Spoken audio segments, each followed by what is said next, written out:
All right, so this program, Leadership and Strategy in the Age of Disruption, we have been ongoing for, we prepared this course for over 1 year, and then we launched for, this is the third cohort already. And over the time, the whole purpose for developing this course is we understand actually nowadays we live in a very disrupted world. And then I would like to introduce you with this one, uh, VUCA world. So with the name, I'm now like getting a little bit slides ahead because this one we just introduced our team for today. And then the slides jumped into the wow room that I will explain later. But actually for this subject, when the name leadership and strategy in the age of the disruption. Actually, the focal point are three words. One is disruption. What do you understand about disruption? And second is the leadership style. What are you looking for? And the strategy. Is it necessary to have a strategy in this very complicated and chaotic world? So when we go back to the world disruption, actually, so I would like to invite you for you to later on to your brain to think a little. So what do you know about it? Actually, before that, I was saying I would like to introduce you a concept of this, of VUCA. So how many of you know a little bit about this phrase? If you can collaborate with me together and then you do a little chat. Yes, I know. No, I've never heard about it. I see people. Yes, I see people. Christoph is typing or heard about it. All right. So this one actually, it's a, oh, some of them no. Okay, good. So if you read a little bit newspaper, never heard about it. Okay. Okay. Actually, if you ever served in the military, you might know, but some of I've never served in the military. I'm Chinese, 100%. I'm not even a Communist Party member. So in the 1990s, this is from the military terms and try to describe the way how our national defense understanding it's very different than before because in the past for for demonstrating you have strong weapons and then it's easier to make things happen and to have a sense of control. And for a country to have a sense of control is that you know the balancing power from one country to the other. Um, but now it's getting really difficult. So from the military, they developed these acronyms for VUCA, and V as it stands for volatility, and U stands for uncertainty. I'm pretty sure all of you heard of this. Yes, very good. We have Trovo. Is that how I pronounce your name? Very nice. And then you have complexity and ambiguity. So for all of these, it's trying to describe the environment, the big environment that we're living in, no matter it is, let's say, environmental speaking or political speaking or economically speaking, all of these are changing. So as a human being, we need to understand what's around. It's getting much more fuzzy.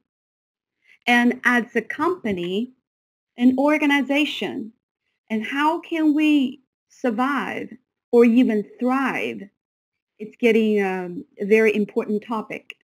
At the country level, it will be another different story, like China. Because I have the Chinese identity, I lived in China for more than 20 years. So, and then China now is getting such a big attention.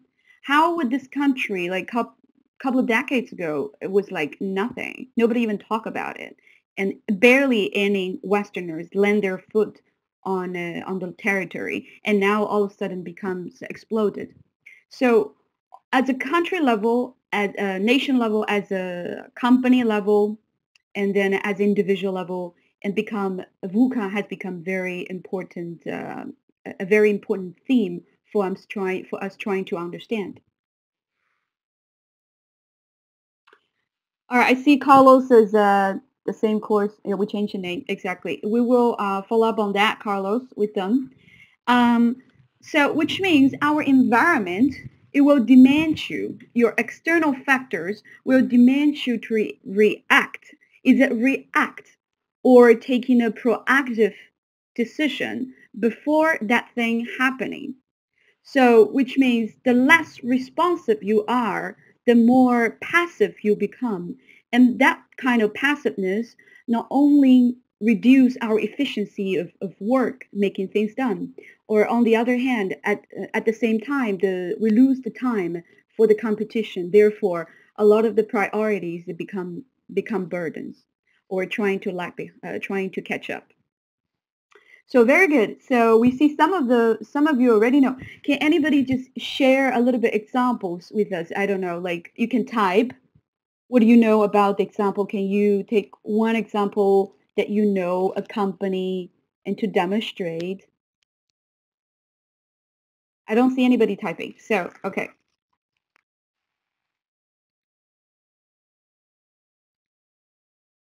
Yeah, I see Christoph is typing.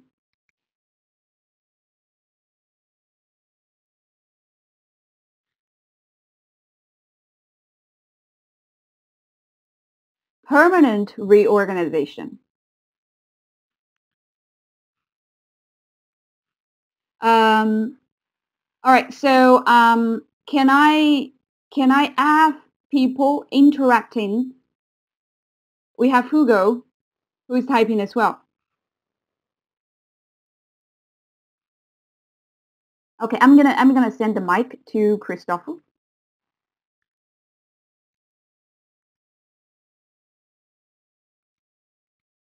So are you ready to talk? Hello, Christoph. Can you activate your mic? Apple. Okay. Hopefully we're not talking about the Newton apple falling from the tree. Okay. Non-traditional, Belinda, non-traditional companies moving into new spaces. Amazon moving to healthcare. Very good point. Actually, in China, we have a company called, you probably gonna heard of it, like Alibaba, and it's moving into the agriculture because the agriculture is a new field which is waiting to be tapped. The differences between the agriculture quality here in Europe, that's where I'm based at. I'm now in Paris, by the way. So, and then between the space between the gap between European agriculture market and Chinese market, still a big gap. So a lot of companies they're even trying to move into agriculture, right? Which is it's a company for sales, online sales market, right? Google. I'm trying to get Christoph to talk, but it seems like it's difficult. And you haven't activated your microphone yet, but it's okay. Okay. All right. So. Do you hear me? Do you hear me now? Yes, Hello? perfectly. Hello. I've been waiting Ah, for okay. a minute. Yeah. I didn't find the right button, so now I have it. Everybody observe the button is on top, and then where you can unmute, and then you can talk. As long as I open you, and then you can talk. Okay. So what do you mean by a very nice meeting you, first of all, Christoph? Yeah, What same. Thank you. what do you mean by non the one By that permanent reorganization, that was my point. If you look at, for example, insurance companies for the last 20 years, in the 90s, that was quite a stable business. And if you look inside of an insurance company today, you have permanently reorganizations. Departments will be, even closed. They moved from one country to the other. And standard work nowadays is going to happen, if you look at from the European point of view, it's going to happen in Eastern Europe and stuff like that. So there is no certainty nowadays, even so in the beginning people thought, oh yeah, this is a job for my lifetime, but it's not.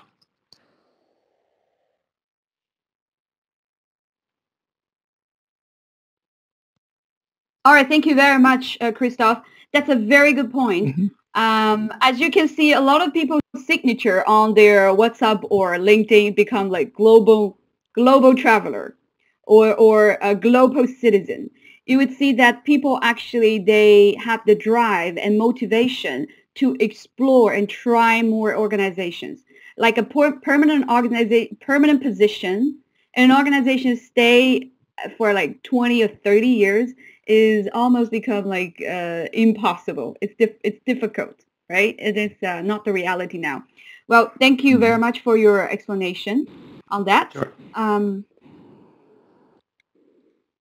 And I have another example to share with you for this one. I'm very happy that all of you are very interested in the subject. At the same time, you have very high awareness of what does it mean for disruption. And the next example that I would like to introduce you, before that, we have a quote. This is from Philadelphia Temple University, the professor, John Allen Paulos. You can find it everywhere. The uncertainty is the only certainty there is, and knowing how to live with uncertainty is the only certainty. I know that the words is there, but I still would like to read it. It's just to reinforce the idea by only embrace the uncertainty and then facing that reality first is the way for us to be sure. Almost as the old traditional way saying that change is the only thing will not be changed.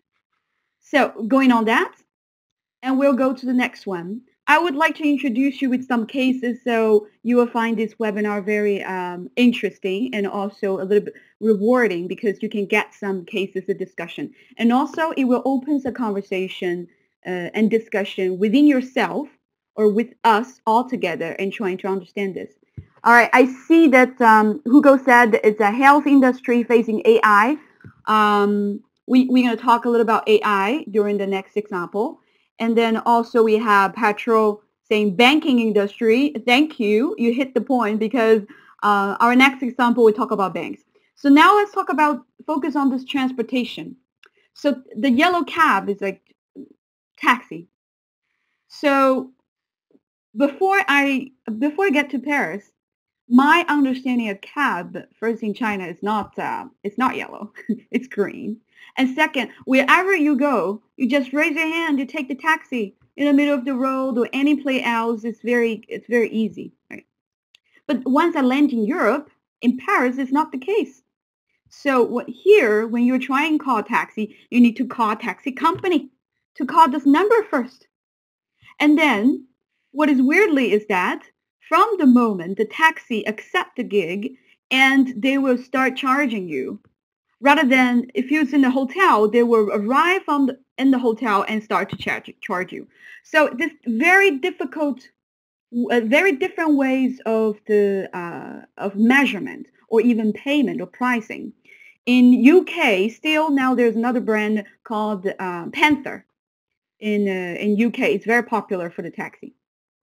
But now we're talking about Uber. Uber now lately, they're changing the way how they do the caliber. We have Uber Pool, we have Uber Lux, and then we have Uber, the other van. So for Uber Pool, now when you get off the airport, the other day, last week, I got off the airport. I was trying to pool with the people, and just because it's going to be like around 15 euros cheaper from the location. And then actually, it does not guarantee to send you directly to your destination anymore. I don't know whether you experience this. Interesting enough, and then you will select a location to drop you off. So with all of these rules, it's updating, it's changing. Uber is supposed to be the most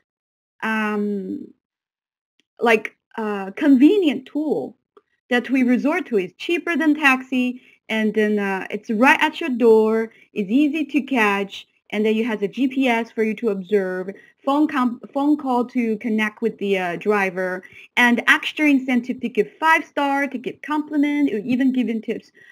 And now they're changing the way how they react.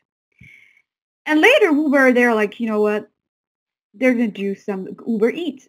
So I'm pretty sure, I don't know, how many of you have tried Uber Eats before? If you can just give me some respond. Have you ever tried Uber Eats? No, never. No. Yes, we have, yes. Okay, interesting. Carmen, can I ask you to share your Uber Eats experience with us? Because I haven't tried. I tried Develop. It's very popular here. You can't. Your mic is on. Carmen, if you can speak to the mic, you have to go up and then click that that little mic green. I don't know if you can do that. Okay, no. And then Louise probably. Let's see if Louise can. Okay, I'm gonna get Louise. Enable microphone. All right, to see which tool of you can figure out and how to activate your mic. All right, and then I will continue later. We're waiting for you. As long as you're ready, you can give us a shout. All right. So, and now Uber is doing the Uber Eats. Do you hear me now? Great. Perfect. Perfect. Hi. Yeah, I'm here. Hi everybody. I'm talking to you from Costa Rica. We just welcome from Costa Rica. Uber for about yes. Hi. We just got Uber Eats for 3 years now, on 3-4 years in the market. Yeah. And everybody is using it as crazy. I think there's also statistics that the restaurants, different kind of restaurants, have been increasing their sales because Uber Eats came to the market and dynamicize, I don't know, the market of delivering food, and it makes easier for the restaurants and different food places to deliver because they don't have to have all the costs of the delivery. They just rely on Uber Eats, and everybody in the app is using them as crazy. And what is your customer experience on this? Like, what is the delivery time? The logistic, is it fast? No, it's very good. They deliver in motorcycle and in bicycle also, because of the weather. Oh yes. You can do that. And also it's a very nice job opportunity for young people to use it by bicycle, and people who are studying and everything, they use this for an extra salary. Okay. I think it's a win-win. All right, thank you very much. Everybody. All right, thank you very much. And you are you Louise or are you Carmen? I'm Carmen. Okay, Carmen. Thank you very much, Carmen. Okay, so bye. It's okay. We'll keep on talking on that. Okay, and next, actually, I don't know if you recognize this. So, how many of you recognize this logo? I see. Elia is doing no idea. Okay, so this one actually is called Uber Freight.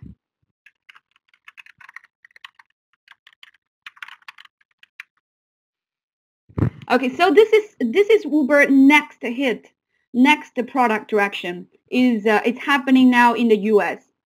So when we talk about truck system, so truck logistic is very traditional for cargoes on the road. I'm not talking about the shipments on the sea or air freight, because it's already been dealing with. Air freight, it's a lot of the big airlines are taking responsibility of it. It's very organized. But in the land, the road, truck is still in that industry. It's very, very traditional. Most of people are bonded almost like the real estate agency in the past, like the renting agency. They have their agency of putting all those drivers together. And in terms of truck, some company like taxis, they have their own trucks, then they hire truck driver to do their job. But also you have a lot of freelancers in the field, which means the driver actually owns the truck and they're based on their gigs and talking to different people from the referral, based on the referral, your previous performance, and to whether to give you the next gig or not. So it's in terms of the information, it's extremely closed information. It's not transparent whether the position or a new service is in demand. It's not transparent at all. So in this industry has a lot of potential.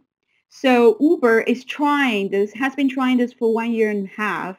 So earlier this May, I went to San Francisco on a business trip, and we were doing an innovation-based business trip. So we visited different company, and one of them we visited Wilbur. This is what they introduced.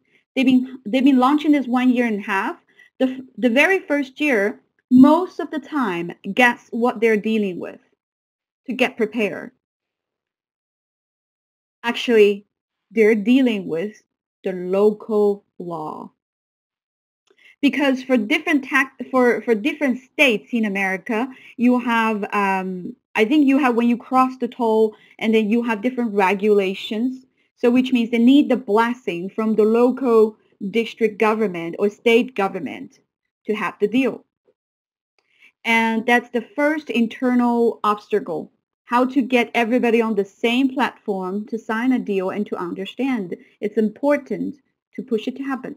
And second, they go to the truck driver or the middleman, the agencies, and trying to sign them up for and to support using this app. So a lot of times, the most difficult thing to do as a disrupting global logistics is happening is because the market or the market's providing, it's very segmented. It's very fragmented. So it's become smaller pieces and pieces, how to put themselves together, the transparency of the information, the efficiency of the information, and the Uber is doing this. So I'm very happy, Hugo, Martin, you've been hearing about it. So in China, because of the political census, it works differently as well. For example, in China, Google it's not functioning in China. Facebook is blocked, and all of these external companies, in order to get inside, you need to find a support. So it's the similar situation in Middle Eastern countries, for example, in Dubai.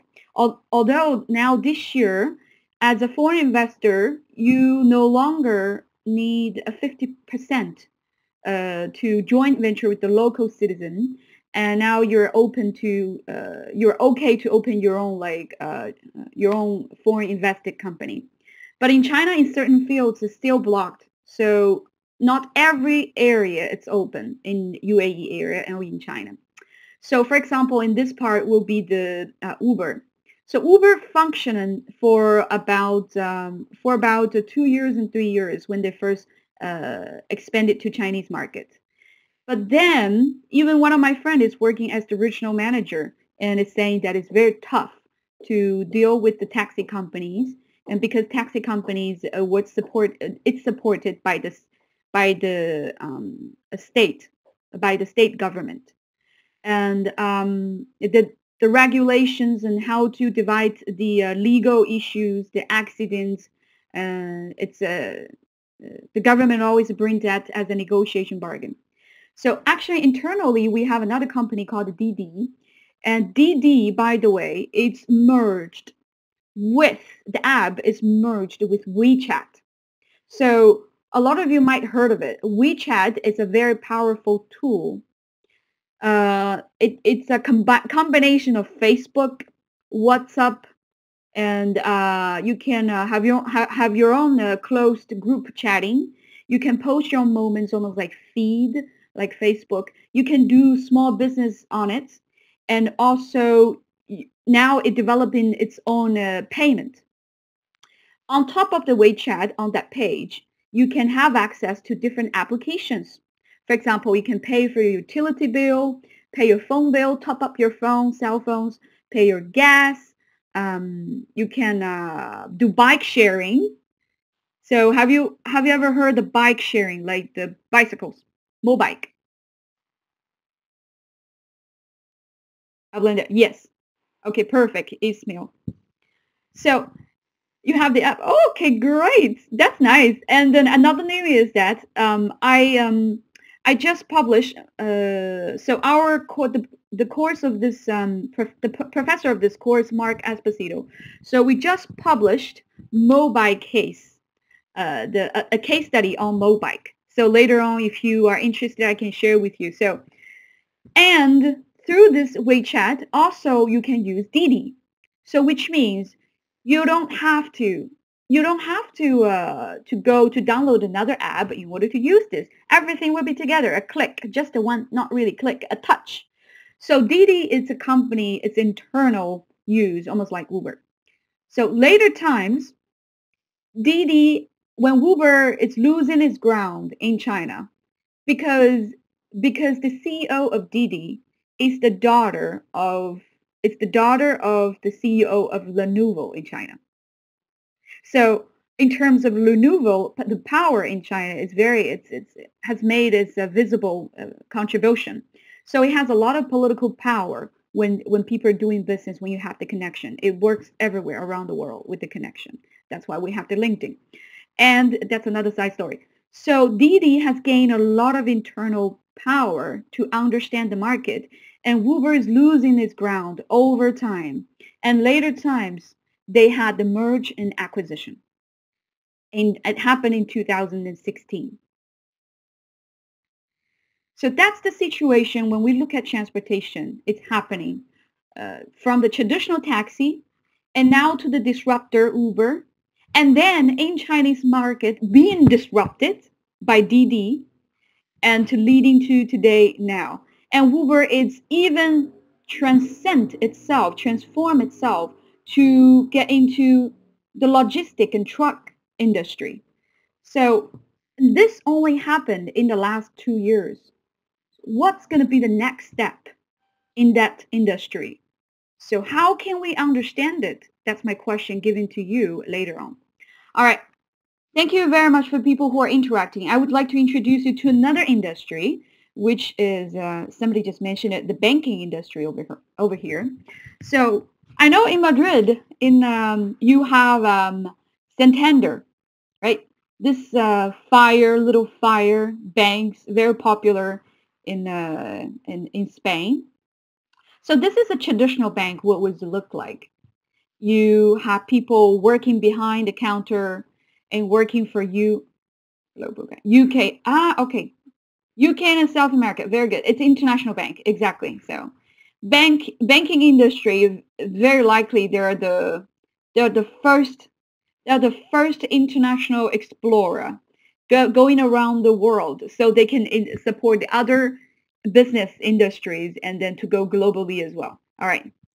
Thank you for the input. And then now, later on, the PayPal, even Peter Thiel and wrote a book about from 0 to 1. He launched a lot of great projects, right? And the PayPal, it's been accepted by the top 2 transaction platform, Visa and MasterCard. And then actually the digitalization in the banking industry. All right, coffee. Okay. All right. Thank you very much, Louise. All right. So in this industry, actually, when it comes to another 2 territories, different because PayPal was gaining its momentum. Firstly, in the U.S. market, right, and then in the European, it's getting it's accepting them a little bit more. What I know is that because I'm in France, in France, it's a very peculiar banking industry. It's extremely strict. For individual cases, it's just for like, let's say 7,000 European like euros transaction. It takes like a 1 week or 2 auditory process to monitor what's going on. Where is it from? So it's a very strict system, banking industry. And if I might need the business in time, and then 1 week or two will be considered too long for things to happen. In China, and since 2 years ago, because the political system, China are losing a lot of money and investing outbound. So going out to do investment, for example, in Silicon Valley and in Europe. So the China wants to maintain those investments back to its own territory to invest its own people. So it creates new banking regulations to extend the time for the censorship. So this is not good for the individual or for the company transaction either, because the time cost is too high. So another digitalization, actually, it's little by little is happening. So I don't know whether you've recognized this. If you do, I really I'm gonna remember your name for sure. This one, actually, is a Chinese word, but it's very popular around the world now. Yes, it's Alipay. Alipay is gaining its momentum this year in 2018. A lot of places that you can see, you go to the local pharmacy and you can pay with the Alipay. So this is it's an invention by Alibaba again, because when the platform firstly started, and Alibaba is thinking about how can I do the transaction and put it on a safe place. And so the people, the seller and the buyer, they can be assured. So that's where the Alipay first started. And little by little, and then we have this one. This is the WeChat Pay. WeChat Pay. It's connected with the WeChat, the app where you can do business, and then like what I just explained. So these two it's almost every single one, they're using it. So in China, if you go to a street vendor, just buy, I don't know, just like in Paris, if you go to in the winter, and when you get out the metro, you have people selling this marron, this chestnuts in the winter, right? And then let's say €5 for a small wrap up. That's my favorite chestnut in the season, and €5. If most of the transaction like this will be in cash in Europe, like in Paris. But if I go back to go back to China, let's say this, like 10 RMB or 5 RMB, everybody use their cell phone just to scan it.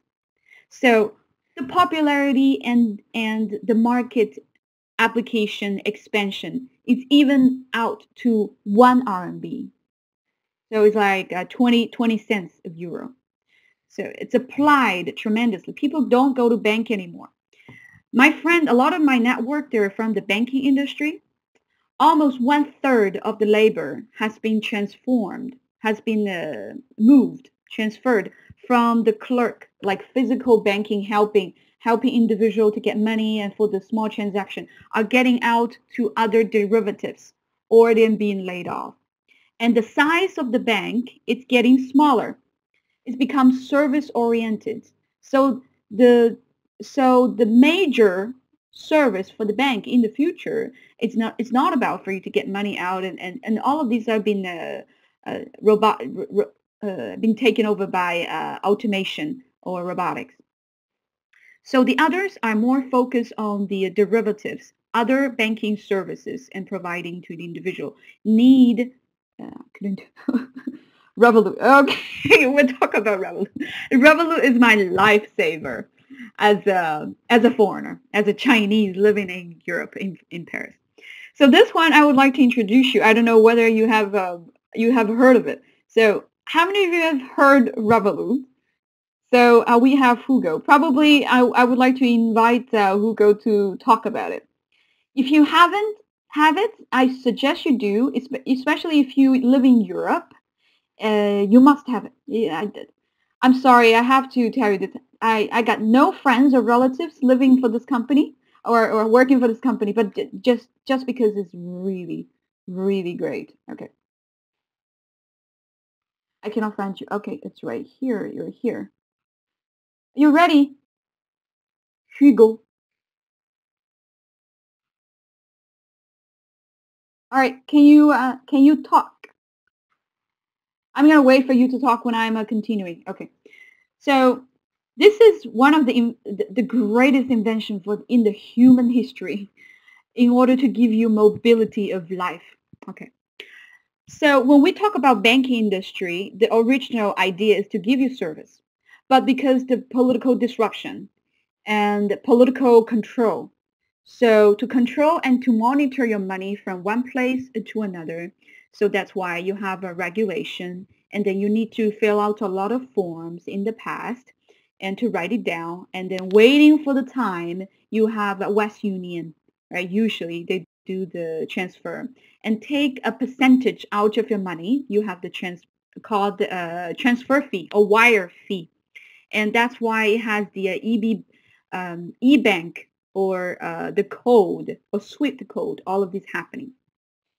So Revolut, but then that takes time, and then it has you have to go there for the physical banks. But for Revolut, there is no restriction. It's based on a cryptocurrency. So this company it's a UK company. You can check it out. Revolut, Revolut. Now it's applied for the European citizen or European the people with the European residence. It's cheaper for international exchange. Okay.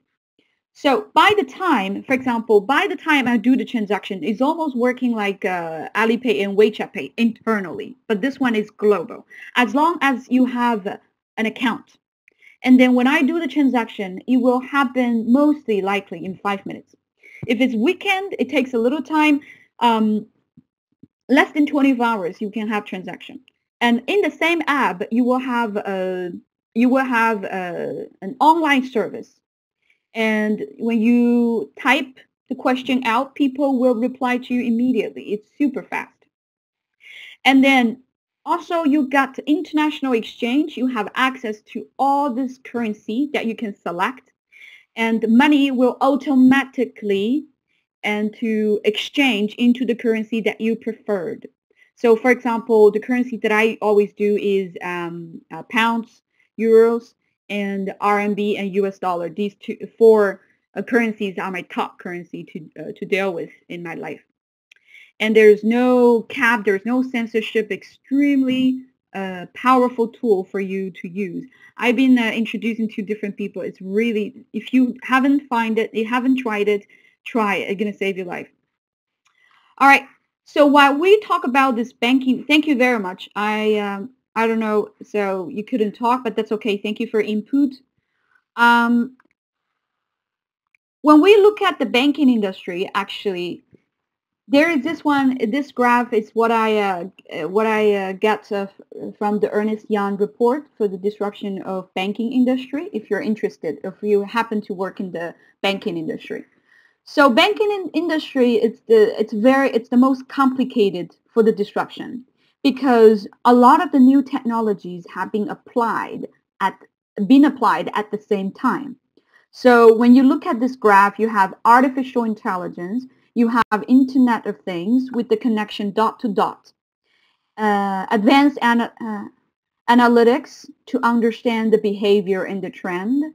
And also this digital transformation in which we know, especially in developing countries, this is another tremendous help, like in Nigeria, in African countries, where they didn't have the traditional banking infrastructure support, let's say a physical store. Not everybody has account in the banks, but this one they can jump immediately to the digital banking with this, as long as they have a cell phone, they have number, and they have the local citizen identity card. So so they jump from the traditional almost no account to immediately a digital account. So this helped the local business in Nigeria tremendously to boom.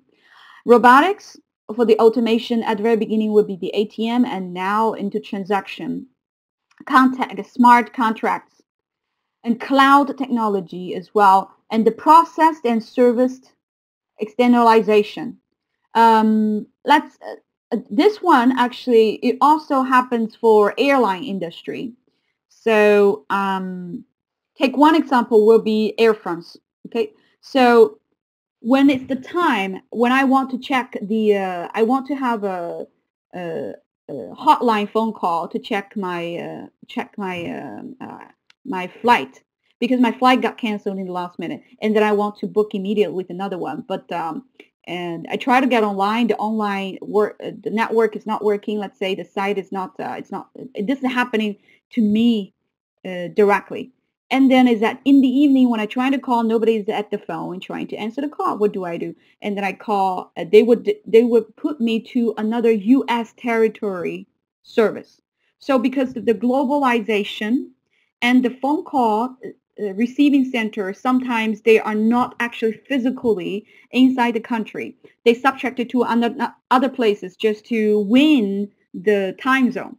So because of the service externalization and then the time zone difference, which is supposed to be an obstacle for business, now could actually be opportunities to help your business for in this case. So we have many examples to come up with that. All right. So are there any other inputs you would like to talk about? Blockchain. There's another keywords here, the blockchain. Blockchain cryptocurrency, it's still a testing ground, I have to say, because of the political issue, first of all, and second, it's the energy consumption issue and the unfairness of the game. Okay, and the unfairness of the game. Okay, Pedro, you would like to talk about the smart contracts? All right, I see Pedro. Oh, you cannot talk. All right, so I can put you to talk, no problem. Hi, Pedro.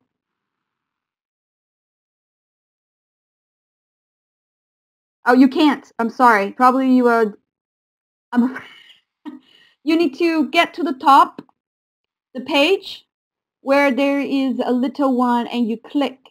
Are you are you afraid of talking because your environment? No, in this place. Okay, I see. I see. No problem. No problem. We'll talk about it later then. All right. Thank you for trying. Thank you. I mute you. All right. So blockchain, it will be one of the key themes that we explore and for the cryptocurrency as well, just because it's new and then it's been talked about for around the world. Everybody's talking about it, but the real deal, what's happening in that industry, is it mature? Is the technology mature enough to be ready for the market and to be applied for everybody? And that's a question mark. The Economist in the earlier this year, I think it's a couple of months ago, 3 or 4 months ago, and Economist had a special report on the cryptocurrency and blockchain technology. So it's one of the key themes for our course, Leadership and Strategy in the Age of Disruption. We have a special section for this one to explain to you. So if you're interested, you're welcome. All right. So, all right. So I just take 2 examples for you to understand, and then I really enjoyed the discussion with all of you. It's a very dynamic crowd. What we're gonna, since we know that in different industry we have all of these disruptions, and we can see it, we feel it, we live the uncertainty, and every single day we look at the news, there's something pop up, and we try it. Right? We try the Revolut, we try the WeChat, and we cannot resist the history running. Something is coming up. How can we have a clear mind of at least understand the trend of these ongoing things as a leader or a manager to be or leader to be in your company? You want to open your own company, or you have the ambition to climb to a higher level in your own company for your industry. So this is where this course would like to offer you. So, and I would just take one example for you to understand. So in this course, we will explain to you the methodology and the tools just by an individual. as if you are this person that you are not the top down like a politician, right? If you're a politician, probably you understand more because a lot of the deal are done by you through negotiation, right, with the countries. And then how can we collect those information through the newspaper, just like everybody else, like through Twitter, right? The headlines of something going on. And how can we interpret it? How can we understand and transfer that news into the information that will be good for you to digest? And you share it, and how can you build dynamic information system? We would suggest you the things to understand. What does it mean for structural change? And what does it mean? What is it? Scenario planning. I don't know whether you've heard of it. Let's do another vote for this one, just to know that you are alive. You're with me. So scenario planning. So how many of you have heard scenario planning? Yes. Belinda, thank you very much. Very good. Oh my God, we have so we have like 3 just now. Yes, very good. Carmen, it's all right. Not me. You will get to know soon. Now you know. You can Google it. Yes, obsolete. Okay. Scenario planning. It's I don't know if we'll have a debate on that. Okay. The way how we use it, it depends. Right.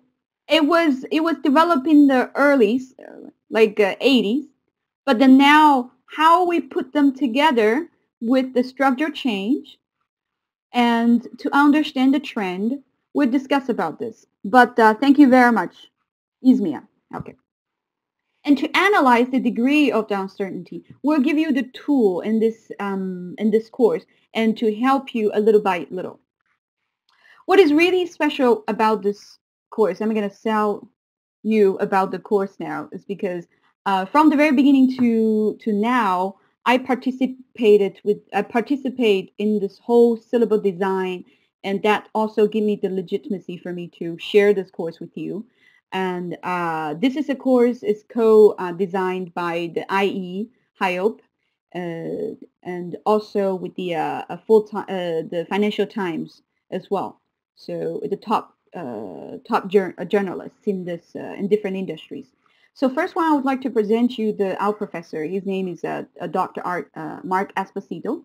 As you can see from the profile, he's a Harvard professor and he's an IE professor, and he teaches strategy most of the time.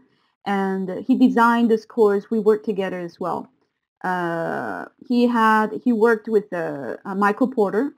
If you are the manager, you must have heard of it, like the 5 Forces, and very famous big name. We almost hold as the Bible type. He's also a research fellow from Judge Business School, and he published his own book in trying to help government and also organizations to understand how to make decisions. And he involves with a lot of projects in the European Union, EU Council, and World Economic Forum as well. So we invite the professor through the very beginning when we designed the syllabus, and he's the one who is going to deliver this course as well. All right, we have a question. Okay, we have a question here. Let me see. Silva. Gonzalo. Gonzalo, okay. The process you're referring to, collect, input, share, invest from the resource and management. What is the suggestion taking this challenge? Okay, it's a question. All right. Thank you. I'm reading your question at the moment, okay? That are Fortune, okay, the process you're referring, it's a company that are not, in many cases, they're not Fortune 500. Times it's a scarce resource available, which is true. Managers to operate, they do not strategize. What is the suggestion to take into this? Okay, so Gonzalo, sorry. And can I put your question on the side, and we will tackle this and later time if I finish the introduction of the faculty. Thank you very much. This is a very good one because I know how, because I work with the SMEs in China as well. It will be very difficult for a very small team to invest the time on this, but then I will talk about later. So this is our faculty. So our faculty, it's not just here to deliver, but then he was involved from the very beginning to the end. And also he knows what he's doing for this specifically course. Another contributor I would like to introduce, you must have heard of him, is Michael Speckinger. Okay, so he's the full-time contributor editor and the columnist for Business and Society. So we believe for this course, it's what is the best program for, or the most practical program as a per se. I think we believe that the two parts of participating are important. One, who understand the theoretical understanding has a structure of helping us and the participant to analyze and to understand, have a structure. Another part would be the practitioners or people who are in the field who observe everyday happening. They're the experts as well. So one of them we cannot ignore are the experts in the journalists. The journalists, when they write the column, day by day, they observe the happening from the grassroots. So it's almost like a bottom-up channel to understand and to give you examples and freshly what's happening. So their behavior as a journalist, actually, it's similar to most of the managers, like what you said, Gonzalo. Almost like you, almost like us. We're individuals coming from the grassroots. We cannot see or functioning all the time from the top constructed level because we observe, we see from the happening and themes and scenarios, what happening around. And this one, we invited influential journalists in the field. So when we talk about blockchain, we have top journalists, they're columnists investigating the blockchain event for years. And when we talk about, for example, new technology like 3D printing, we have people writing specifically for the 3D printing. So in this field, we select them and we have the interview with them, share the understanding from their field and from their investigation. Okay, this is being shared. And then now let's get to the, what is the structure of this course, right? The structure of the course is that it's very dynamic. It's a dynamic case-based. Why I put it forward the dynamic part is because traditional case study for the education, most of you have heard of it, like a Harvard business case is mostly used.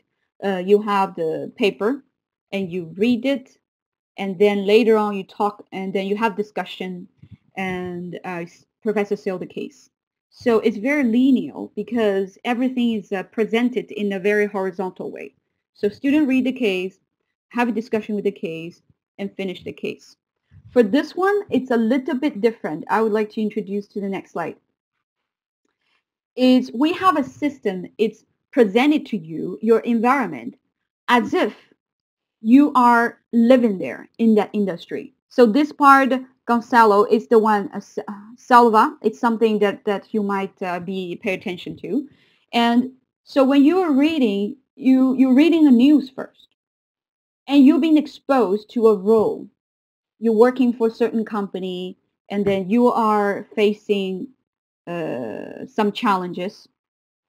And then later on, you'll see, okay, the next step, you're reading on news. You've been debriefed.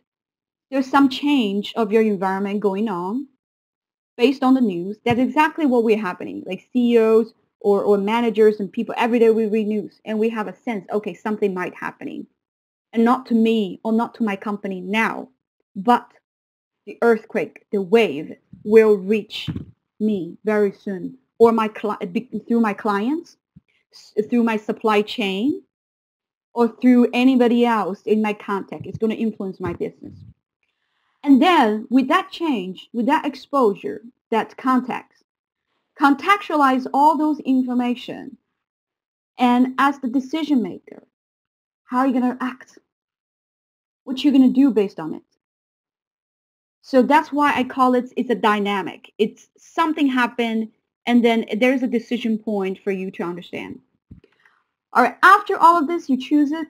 We have a reflection session for you to think and take your moment to think back whether you have other choices, if the environment is changing or not changed. What would be the case?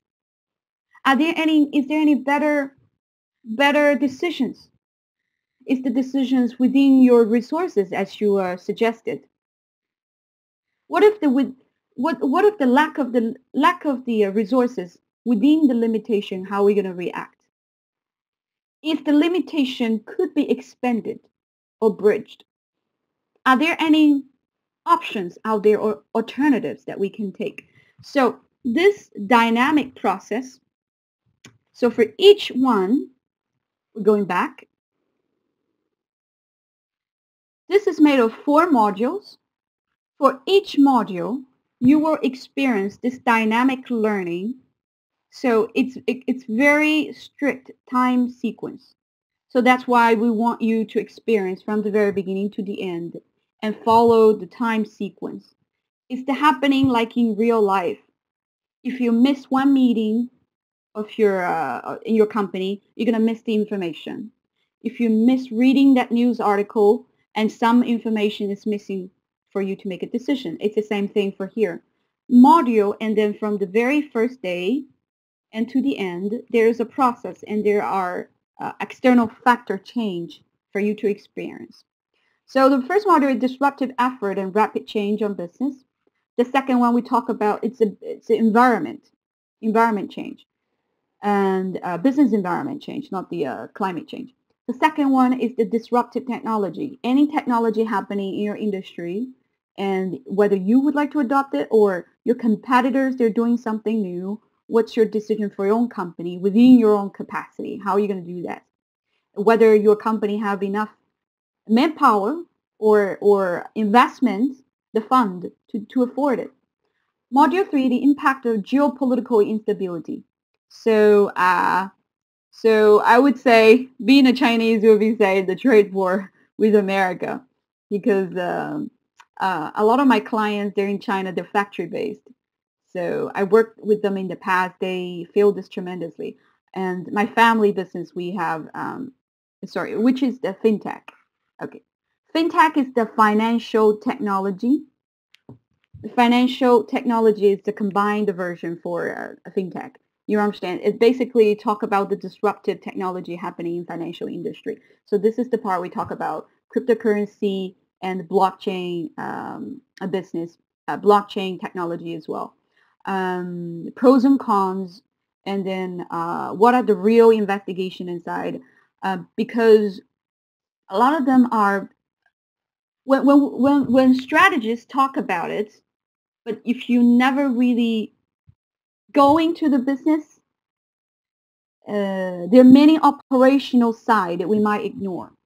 So I'm going to ask another question. So how many of you have done the operational work, that you have to do the hard work to go and visit the factory, or to go and talk to the supply chain negotiation, and to go to see what's on, how they're running, your business partner, how the teams are running? How many of you have been done the operational work? Please just let me know.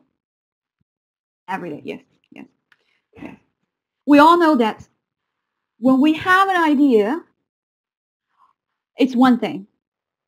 But then when we do the daily operation, because of tech issue, because of scheduling issue, because of the human resource people, they're getting pregnant, or they need to be on vacation, their day off, there are many disruptions. And for the fintech, it's similar.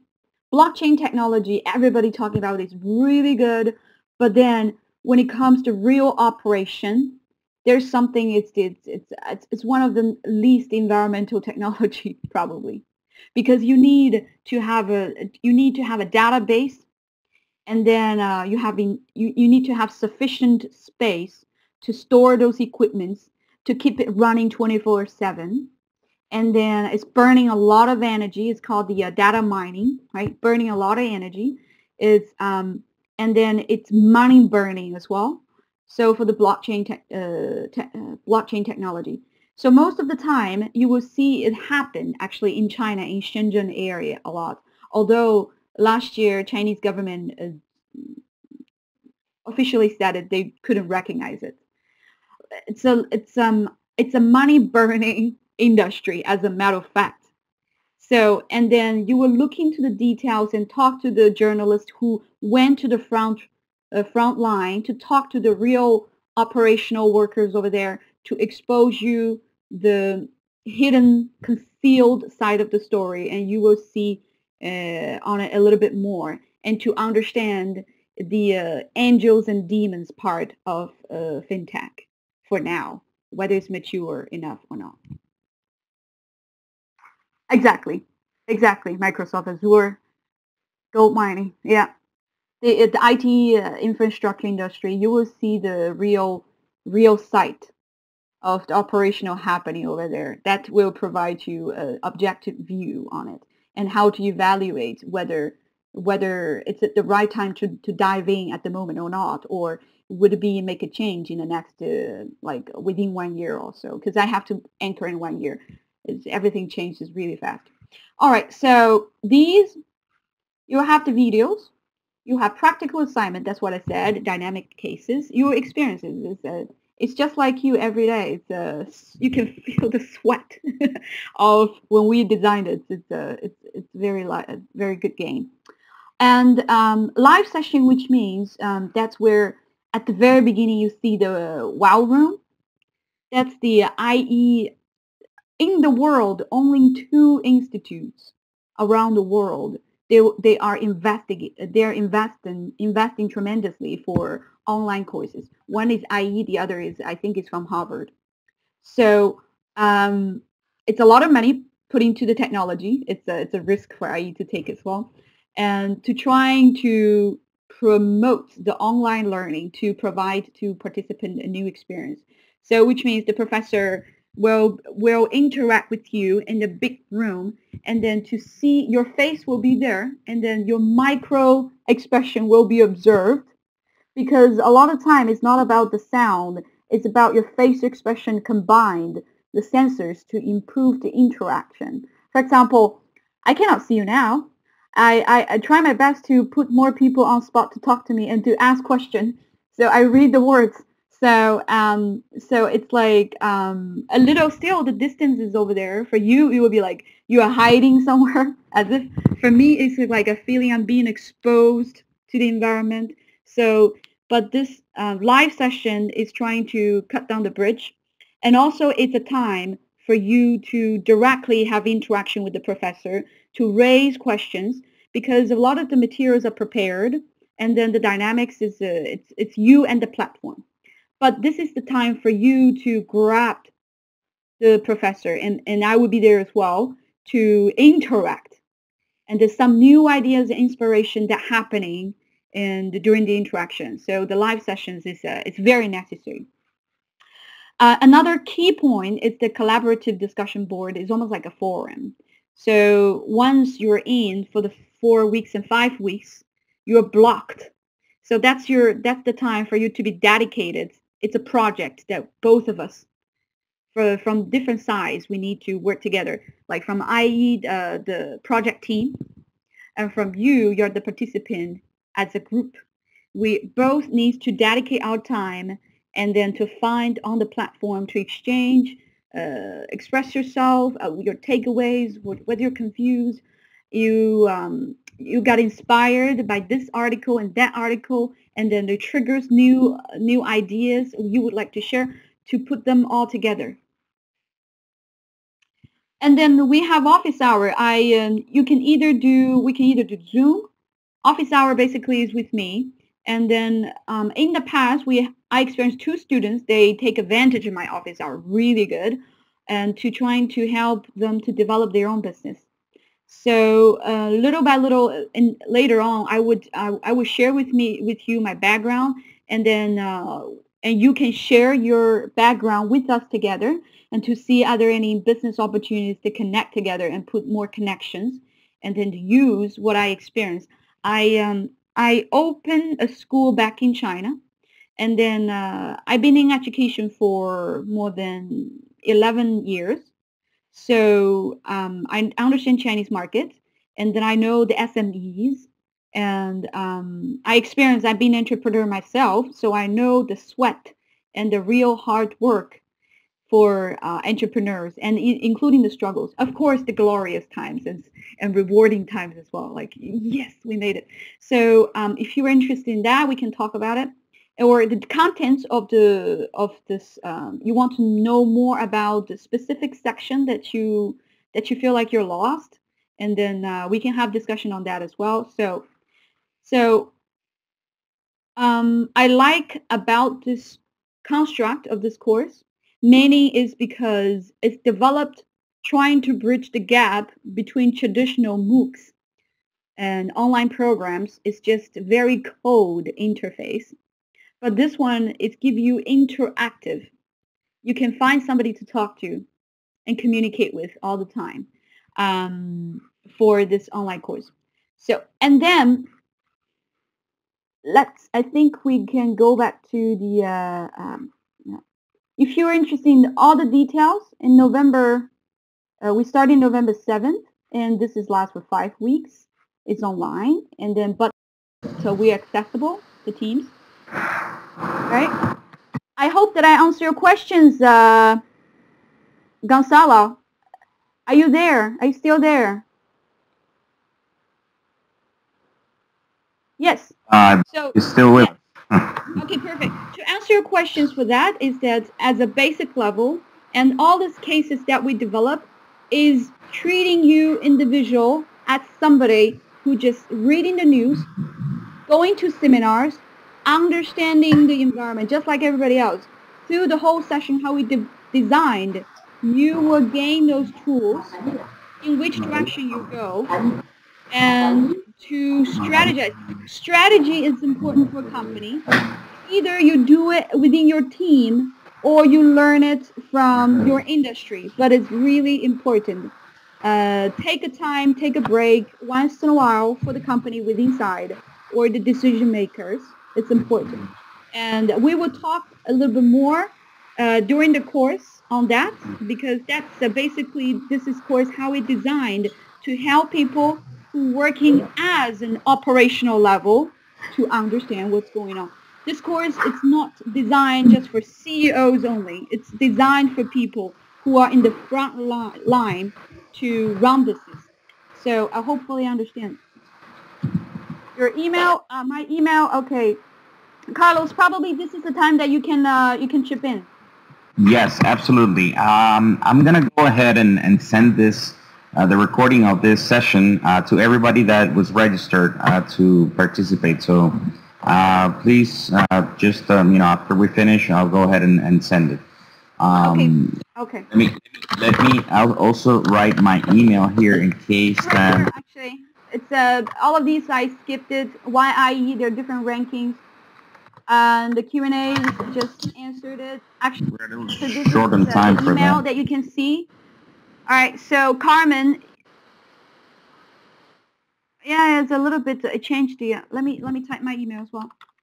Yes, it has to do with the compression of the document when we upload it to the platform. Yeah, sorry for that. It's right here. All right. I hope you will find the session very beneficial, and then you find it helpful, even if we just talk about 2 smaller examples. And then, because I cannot give you a full disclosure of what's happening inside the program, I can give you a little bit trailer and taste.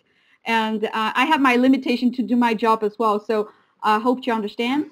and I try to present in the best way to help you to understand this program, what it's about, and to give you a taste of the two industries. We have a little bit discussion, and I really enjoy the crowd, very interactive, and people coming from around the world. If you can tell me where you're from for the final ending, I'll be feeling very rewarded. I'm connected with Paris, so. Wow, U.S., Minnesota. Okay, great. Minnesota, I know. Lisbon, Mexico, Madrid, Chile. Wow, I wrote a case study on Chile, the salmon case. The salmon in Chile rocks. Pennsylvania, and the quote. Pennsylvania, okay, great. Spain, Switzerland, okay. Are you German-speaking part or are you the French-speaking part, Belinda? Kenya. Kenya is the place on my bucket list I want to visit. Yeah. Basel, Canada. Unbelievable. I don't speak German. That's all I have for German. All right, everyone. Unfortunately, we've run out of time. Lisa, thank you so much for your time today. It's been a great session. Like I said, I'm going to go ahead and send this recording to everyone. So thank you for joining us, everyone. All right. Thank you, Carlos, for all this hard work and setting up